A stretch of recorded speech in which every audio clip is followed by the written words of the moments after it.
When I was around 6 or 7 years old, there was a massive oak tree in my grandma's backyard, which has been cut down since. In the neighborhood in which I grew up, it was not unusual for someone's yard to contain at least one oak tree. However, this tree had its bark removed, causing it to take on a color somewhere between gray and ash. When I went there were no leaves, and I never once saw any leaves while I was there. I detested having to go to the back of the playground to play by myself. Even on bright and sunny days, the branches always gave the impression that they were towering over me and casting a shadow over me.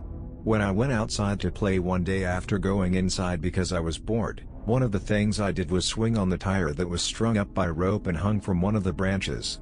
It wasn't anything to worry about.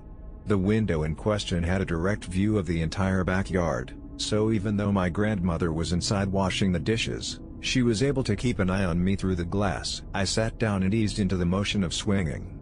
When I went back and forth among the branches, they made a croaking and squeaking sound. However, despite the fact that it appeared to be in danger of falling apart at any moment, it was actually quite sturdy. I was familiar with the method. Suddenly, I became aware of a creepy sensation, as if something were looking down on me from above. It was too terrifying for me to look up.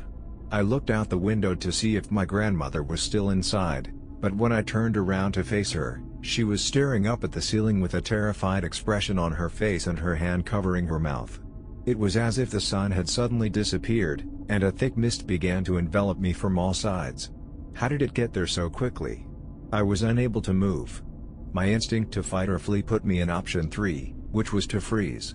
I became aware of a creaking sound on the branch above me, as if something were slowly rocking back and forth. It wasn't me, I swear. Within the previous 2 minutes, I had not moved at all. When my grandmother finally came rushing outside and over to me and quickly moved me, I was so close to crying that I couldn't help it. She prevented me from seeing what was hanging from the tree by obscuring my view. When we entered the building, there was silence. However, I believe she was trying to avoid frightening me even more than I already was.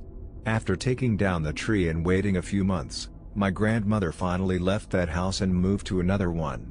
After that, she made it clear that she did not want me to visit, but now that she has settled into her new house, I am welcome to visit whenever I please. After some time had passed and I had jogged my memory of the event, I questioned her about what had transpired. She heaved a sigh, and I had the impression that she still didn't want to tell me, and then she responded with the most terrifying answer that anyone could possibly think of. A rope was found to be hanging from the woman's neck. She was all twisted up, and her bones was sticking out of her skin in several places. However, she was still alive. She had an expression of impending doom on her face, and her focus was entirely on you as she made an effort to get closer. When I got to you, she had already begun to suffocate on her own blood. After learning that, I'm relieved that she kept me from being exposed to things like that. I'm relieved that I never had to go back to that place. In addition, I am relieved that the tree was felled because it will prevent any other young child from having to go through what I did.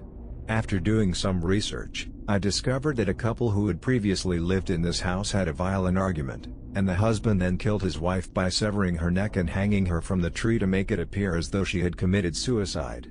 It would appear that he was not thinking clearly at the time.